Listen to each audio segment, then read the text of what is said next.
enough is enough. Just because your son is a doctor, you think you can leech off him? That's not going to happen.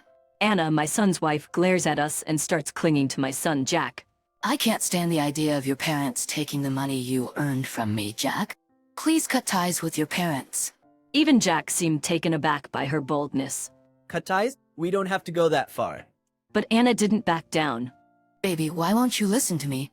Are your parents more important to you than me? Seeing Anna's exaggerated, tearful display, Jack panics. No, it's not like that. I'll listen to anything you say, Anna. Soothing Anna, Jack turns to us laughing awkwardly. Sorry, Mom. So like Anna said, I'm gonna cut ties with you now. It seems like Jack is totally manipulated by Anna. My last hope was to ask Jack, is this what you really want, Jack? Are you sure? Of course. As Jack nods affirmatively, Anna smirks triumphantly. There's no way Jack would choose leeches like you as a parting gift, though. Make sure to give us a nice wedding gift, okay? At her words, I made up my mind. I would not let her have her way. My name is Julie. I work as a nurse in a small hospital. I met my husband Eugene at the hospital. Eugene, who wasn't very healthy, was admitted to my hospital for checks. Although no particular illness was found, we grew close as I gave him advice to maintain his daily life. After his discharge, we started dating and eventually got married. 2 years after our marriage, I became pregnant. Eugene was overjoyed. He respected my desire to continue working after having our child, and was eager to help with child rearing. My parents also loved their grandchild. With the support of Eugene and my parents, I was able to balance my nursing job and raising our son Jack. Our family of 3 led a peaceful life. When Jack was in his junior year of high school, he made a big decision. Mom, Dad, I've decided to go to med school. I want to become a doctor. As someone in the medical field myself, I was very glad when Jack found his passion in medicine, and I wholeheartedly supported him. Jack studied hard and managed to get accepted into med school straight from college. When we broke the news to his grandparents, they were overjoyed as well. However, another turning point was about to come in our household. Eugene decided to take an early retirement from his company. His frail health had always been a problem, and there were many days he couldn't go to work due to sickness. Taking advantage of an early retirement program seemed like the best choice for Eugene, who decided to retire at 55. Our life with me, continuing to work as a nurse and Eugene doing housework at home, went surprisingly well. Jack finished his 4 years at college and was assigned to the university hospital for his residency.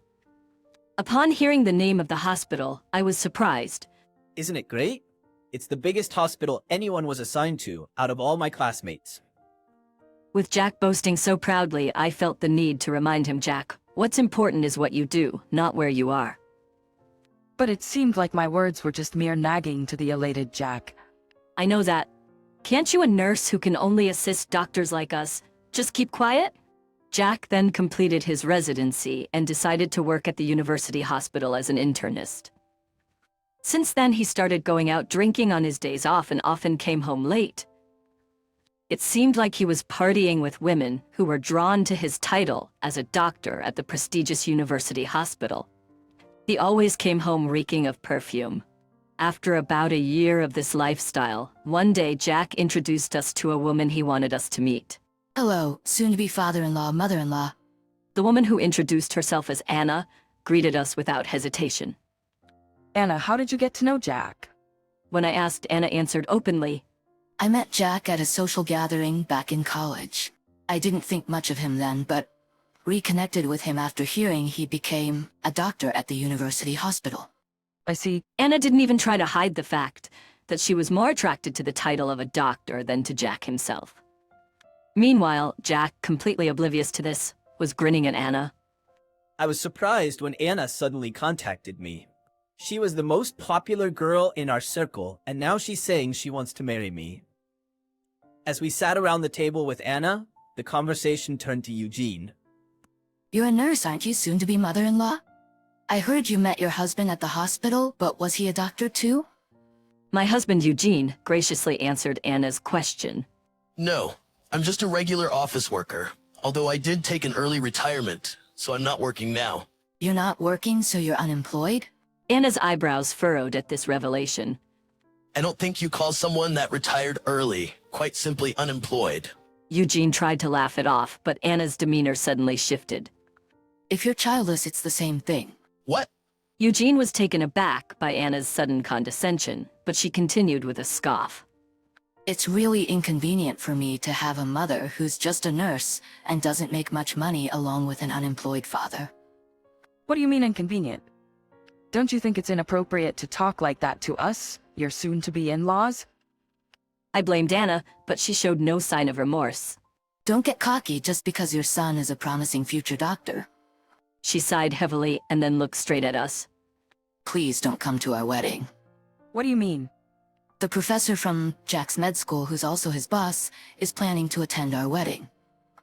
It would be embarrassing if his parents were just a nurse and an unemployed father. Hold on, it's absurd for both parents to not be attending their child's wedding. Just tell everyone you're sick, then no one can complain, right? But I tried to object, but it was clear that Anna's decision was firm. Then turned to Jack. What, me? Jack, taken by surprise, was at a loss for words. Before Jack could answer, Anna interrupted. Enough is enough. Just because your son is a doctor, you think you can leech off him? That's not gonna happen. Anna glared at us, then starts clinging to Jack. I can't stand the idea of your parents taking the money you earned from me, Jack. Please cut ties with your parents. Even Jack seemed taken aback by this declaration.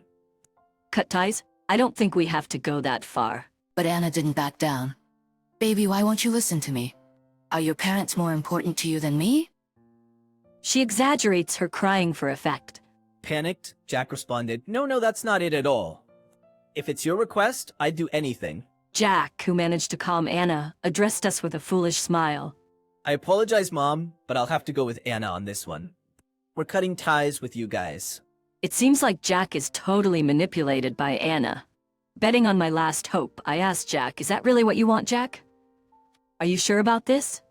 Of course. There's no way Jack would choose leeches like you as a parting gift, though. Make sure to give us a nice wedding gift, okay? Days later, an invitation for their wedding arrived at our home, with the regretfully declined box already checked. The invitation even had a section saying, please send your gift cards to the following address. As I was flabbergasted, our home phone rang. It was my father. Julie, we just received an invitation to Jack's wedding, but the regretfully declined box is already checked. It also has an address suggesting us to send gift cards to. What on earth is going on? It appears that Jack and Anna sent the same invitation to my parents as well. Seeing Anna and Jack trying to abandon not only their real parents, but also his grandparents, who loved Jack dearly, I felt a surge of anger. I absolutely won't let things go Anna's way.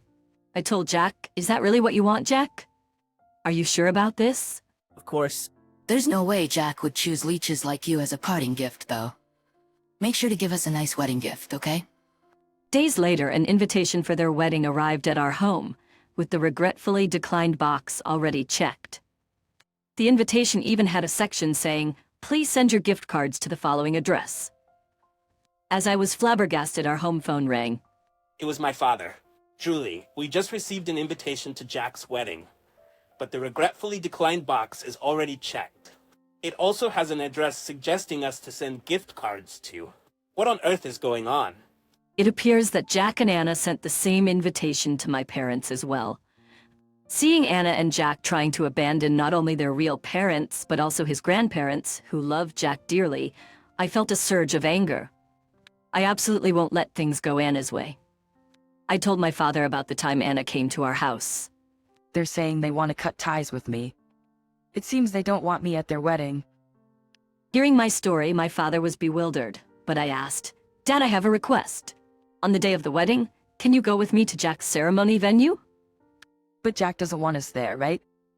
I don't intend to attend the ceremony. Apparently, a professor from the university hospital, who is also Jack's boss, will be there. I'd like you to tell him about what's happening when you see him at the venue. I see.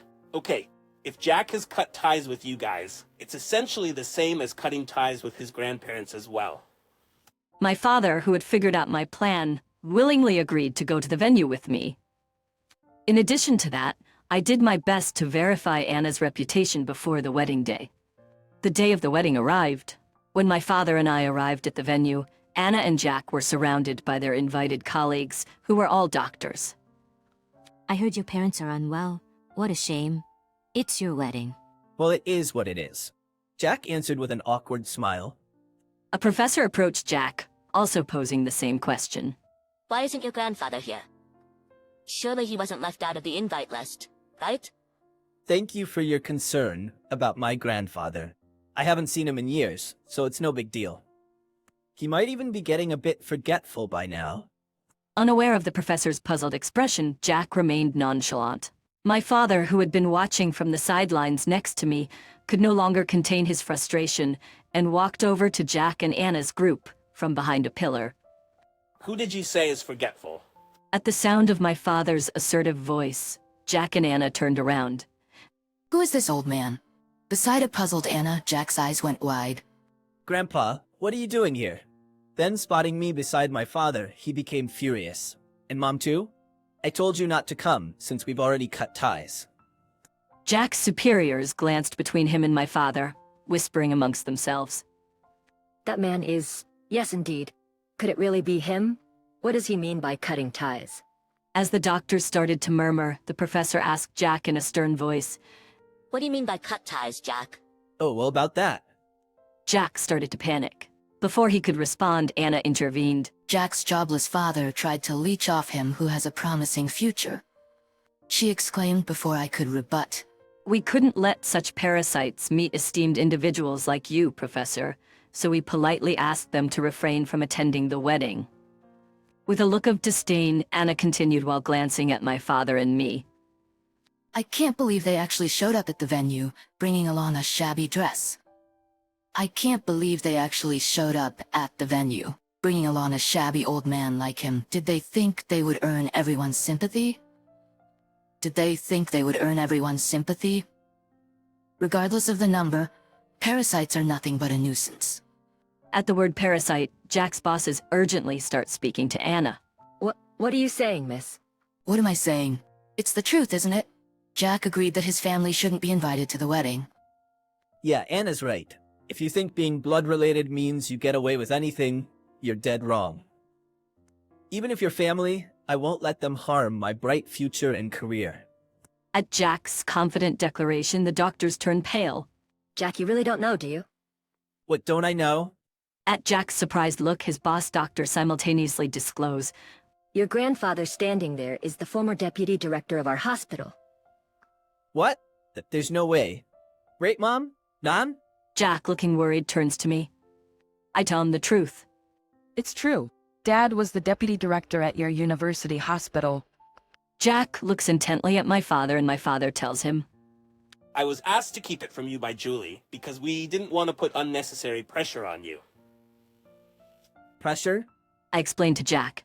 When I became a nurse, my father was already a respected doctor in the hospital. Being the daughter of such a capable man was pressure to me. I didn't want you to feel the same. So you kept it from us? The professor turns to Jack with a stern look. Your grandfather is my mentor. Calling my dear mentor a parasite is extremely offensive. And the fact that you don't even appreciate your parents and family who've supported you this far, I'm disappointed in you. Under the cold gaze of the professors, Anna rushes to cling to my father and me.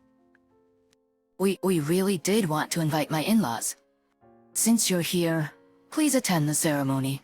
I'm just amazed at Anna's quick change of attitude.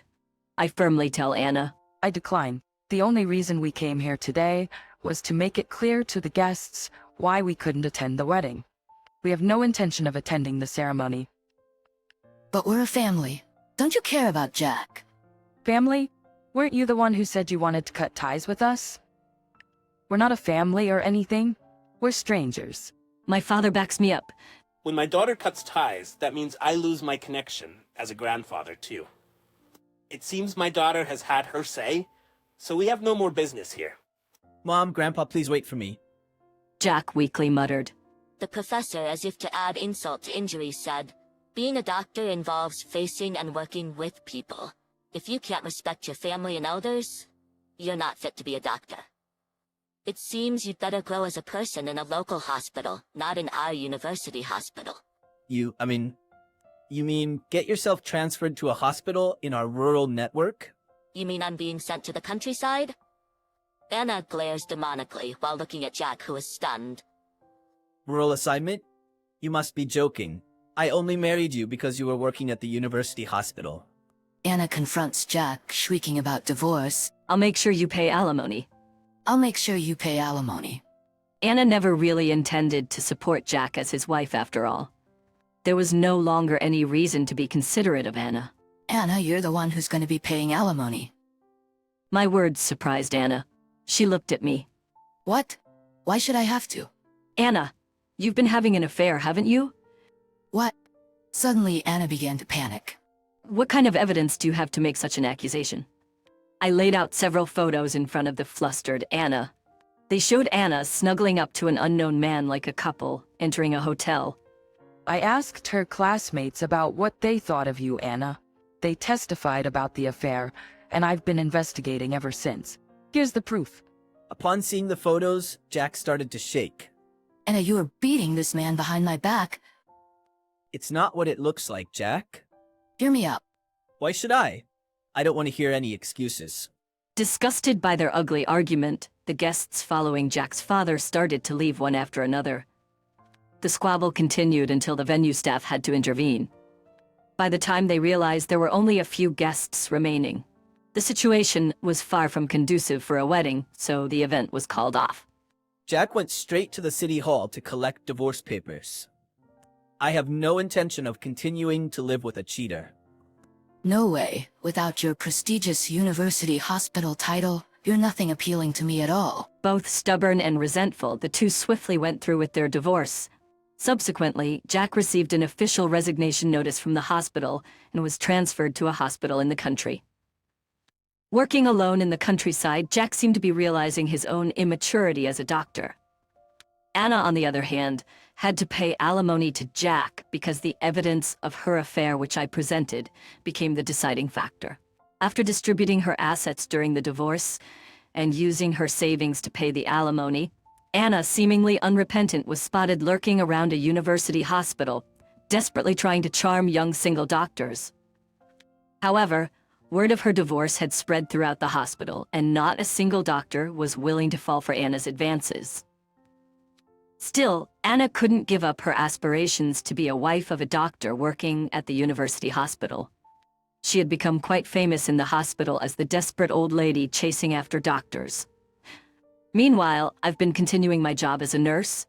Eugene's health has become stable recently, and he's taken a great interest in cooking as his new hobby. Every time I come home from work, I'm greeted with delicious dinner prepared by my husband. While cherishing this happiness, I made a vow in my heart to continue this life with the ones I love.